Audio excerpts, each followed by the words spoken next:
ভিডিওটি প্রথম দেখায় মনে হতে পারে গাছগুলো বুঝি ভরে আছে লালচে লোমশ কোনো অচেনা ফলের গুচ্ছ দিয়ে, হতে পারে বড়সড় জাতের লিচু, কিন্তু আসলে এগুলো মালয়েশিয়ার বিখ্যাত ফল রামবুটান। দূরের দেশ থেকে আসা এই ফল এখন জায়গা করে নিয়েছে দিনাজপুরের নবাবগঞ্জের মাটিতে, আর এর পেছনে রয়েছে এক যুবকের সাহস আর পরিশ্রমের গল্প। মোবাইলে দেখেছি অনেক, এটা বিদেশি ফল নাকি চাষ হয়েছে এখানে, তো দেখে আমার খুবই ভালো লাগলো। খেয়ে দেখলাম অনেক সুস্বাদু। আসলে বিদেশি ফল এই আমাদের বাংলাদেশে চাষ হচ্ছে। আমি মনে করি যে এই রামবুটান দিনাজপুর জেলা বিখ্যাত হবে এক সময়। গ্রামের এই যুবক আব্দুর রহমান বছর 6 আগে মালয়েশিয়ায় কাজ করতে গিয়ে তিনি প্রথম পরিচিত হন এই ফলের সাথে। অচেনা সেই ফলের স্বাদ তার মনে এতটাই দাগ কেটেছিল যে দেশে ফেরার পর সিদ্ধান্ত নেন নিজ গ্রামে এর চাষ করার। মূলত আমি 2008 সালে মালয়েশিয়া যাই। সেখানে গিয়ে এই রামবুটানের সঙ্গে আমার পরিচয়। ফলটি দেখতে খুব সুন্দর এবং সুস্বাদু ফল। শুরুটা সহজ ছিল না মোটেও।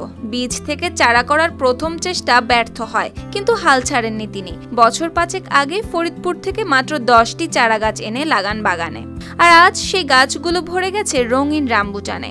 এই মৌসুমে প্রতিটি গাছে ধরেছে 60 থেকে 70 কেজি পর্যন্ত রামবুটান। লাল খোসা আর ভেতরে সাদা রসালো শ্বাস, যা দেখতে যেমন আকর্ষণীয়, খেতে তেমনই মিষ্টি আর সুস্বাদু। বাজারে এর দামও চমকে দেওয়ার মতো, প্রতি কেজি প্রায় 1000 টাকার সমান। আপনার প্রিয় কাপড়ের যত্নে এলো এনজাইম সমৃদ্ধ Arik silver wash detergent powder, 500 গ্রাম মাত্র 70 টাকা। প্রিমার্ক। কয়েকবার ব্যর্থ হওয়ার পরে চারা সংগ্রহ করলাম। সংগ্রহ করার পরে এখন আমার বাগানে 12টি গাছের মধ্যে মোটামুটি কিছু ফল আসছে।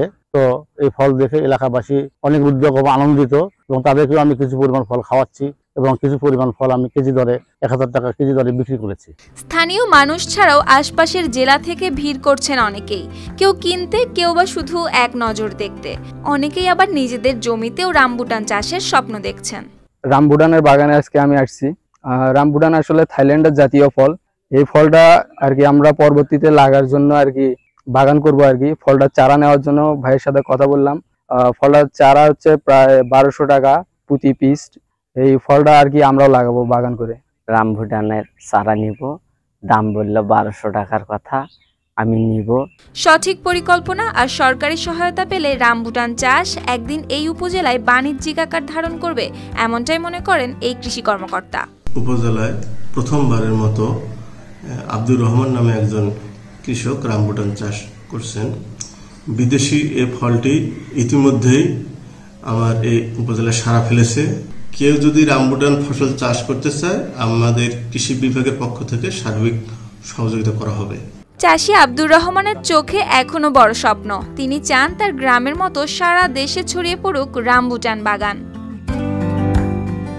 News desk, RTV।